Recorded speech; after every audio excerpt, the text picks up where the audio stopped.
Orbital overlapping concepts. अब देखो ये हाइड्रोजन मॉलिक्यूल जब बना तो मिनिमम स्टेज पर चला गया एनर्जी के, उस स्टेज पर जो एटॉमिक ऑर्बिटल थे दोनों के वो ओवरलैप हुए।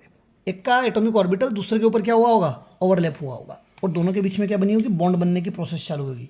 सो इसको बोलते हैं जब एक के ऑर्बिटल दूसरे के ऑर्बिटल को कवर अप करे, मर्ज करे, उसको बोलते हैं overlapping of the atomic orbital. और जब ऑर्बिटल ओवरलैप करेंगे तो इलेक्ट्रॉन्स की पेयरिंग होना चालू हो जाएगी। फॉर एग्जांपल ये पहला वाला हाइड्रोजन था और हाइड्रोजन का इलेक्ट्रॉनिक कॉन्फ़िगरेशन क्या होगा, एक ही इलेक्ट्रॉन है तो एक इलेक्ट्रॉन ही भराएगा, और दूसरे वाले में भी बनी है ना। अब ये दोनों ऑर्बिटल्स ओवरलैप करेंगे इस तरह से तो नए ऑर्बिटल बनेंगे, तो नए ऑर्बिटल में क्या होगा, पेयरिंग हो जाएगी इलेक्ट्रॉन्स की।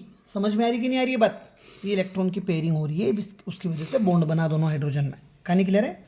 Greater the overlapping stronger will be the bond, जितनी ज़्यादा ओवरलैपिंग होगी उतना स्ट्रॉन्गर बॉन्ड बनेगा। इसीलिए जब भी कोवैलेंट बॉन्ड बनता है दो एटम्स के बीच में तो वो किसकी वजह से बनता है, pairing of electron present in the valence shell electron. कहाँ पर इलेक्ट्रॉन होने चाहिए, वैलेंस शेल में होने चाहिए, और वो भी कैसे, अपोजिट स्पिन के। समझ में आई बात, ये स्ट्रक्चर ऑफ एटम में हम पढ़ चुके हैं, अपोजिट स्पिन और सारा कंसेप्ट। तो कुल मिला के ऑर्बिटल्स कितने तरह के होते हैं, और जब ऑर्बिटल ओवरलैप करेंगे, अगर देखिए पी ऑर्बिटल कितने होते हैं, 3 होते थे। 3 क्यों होते थे, 2l+1 वाला फार्मूला, SPD, पी की वैल्यू 1, पी मतलब 1 सेकेंड नंबर पर आ रहा है, तो एल को क्या लिखेंगे अपन, 1 लिखेंगे। एल की जगह 1, तो 2 1 2 + 1 3 आ रहा था। तो कमरे भी कितने थे, 3 थे।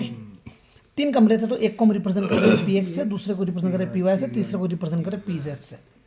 सो मान लीजिए ये एक्सिस है और ये दोनों जो ओवरलैपिंग ऑर्बिटल्स हैं ये PZ वाले हैं। समझ में आई बात।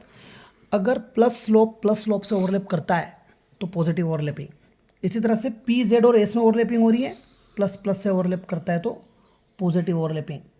ये PX है, अगर इनके पॉजिटिव लोब ओवरलैप कर रहे हैं और नेगेटिव लोब ओवरलैप कर रहे हैं तो पॉजिटिव ओवरलैपिंग है, और PY में भी पॉजिटिव ओवरलैप कर रहे थे। तो ये तमाम एग्जांपल्स किसके हो गए, पॉजिटिव। जबकि PZ में प्लस वाला लॉब माइनस वाले से ओवरलैप करे तो नेगेटिव ओवरलैपिंग, माइनस वाला प्लस से करे तो भी negative. Similarly plus minus plus या प्लस माइनस जो भी, नेगेटिव। लेकिन जीरो ओवरलैपिंग में आप देखिए, या तो ओवरलैप ही नहीं कर रहे हैं, या एस ऑर्बिटल जो है उसकी एक्सिस है, जबकि एक्स की एक्सिस तो ऐसी होगी जब दो ऑर्बिटल्स की एक्सिस एक दूसरे के परपेंडिकुलर हो और वो ओवरलैप करे।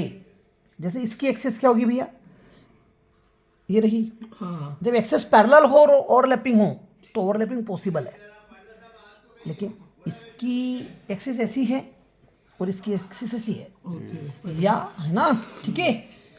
तो यहाँ पर क्या होगा, जीरो ओवरलैपिंग।